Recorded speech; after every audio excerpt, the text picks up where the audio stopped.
транспорт компанияларынын укугу көтөрүлүп калгандай болду. Бул биринчиси. Экинчиси, ошол жерден баягы эле окуучулардын, пенсионерлердин укугу тебеленген болду. Себеп дегенде окуучу бир күндө мектепке барып келсе 30 сом.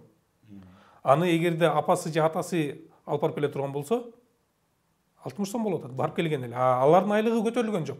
Бул жакка келгенде сиздердин ошол комиссияңыздар аракеттер көрүп атабы? Жеңилдетүү же болбосо субсидия кылабы? Туптуура айтасыз. Бул маселе азыр ачык боюнча турат. Биз ошол жаңы жоболорду киргизгенде, ошол сессияны алкаганда ушул маселени тегине. Биз аны койдук. Биз 21 миллион сомдук субсидия ошол кошумча акча берилип, биздин пенсионерлер менен ошол окуучуларга жеңилдетүү бериш керек. Ал жерде 50% болобу, 70% болобу, ошол жеңилдетүүлөр боюнча маселе бар. Биз аны тарифти бекитип атканда да бул маселе бар болчу. Биз биринчиден тарифти бекители, анан жеңилдетүү маселесине кайсы категория, кайсы критерийлер менен өтүшүбүз керек. Мында баягы далыдан кыркып койгондой болбош керек да. Ар бир нерсенин бир оң жагы да, сол жагы да болот да. Бул маселе бар. Себеби биз эл өкүлү болгондон бул биринчи биздин көйгөй. Биздин кызыкчылык ошо элдин ошондой катмарын коргошубуз керек. Анан сиз айтып аткан баягы тариф маселесине келгенибизде, ачуу реалдуулукта бизде азыркы күйүүчү майдын басымын билесиз да. Күйүүчү майдын баасы менен ал жердеги транспортто тейлеген алар деле биздин эле жарандар. Алар деле тургундар.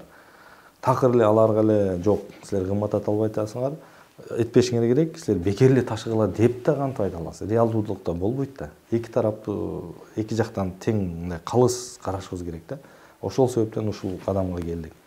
2012 болгондо мына 9 жылдан бери тариф көтөрүлүп атат. 9 жылдан бери. Айлыкта көтөрүлгөн жок да бирок.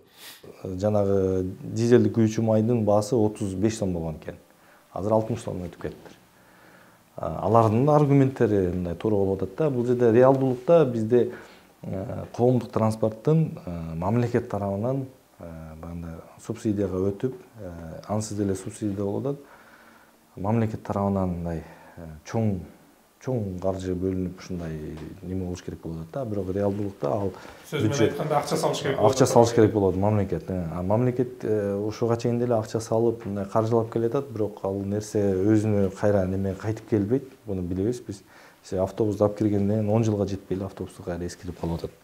Бул мындай социалдык көйгөйлүү багыттагы маселе да булчу.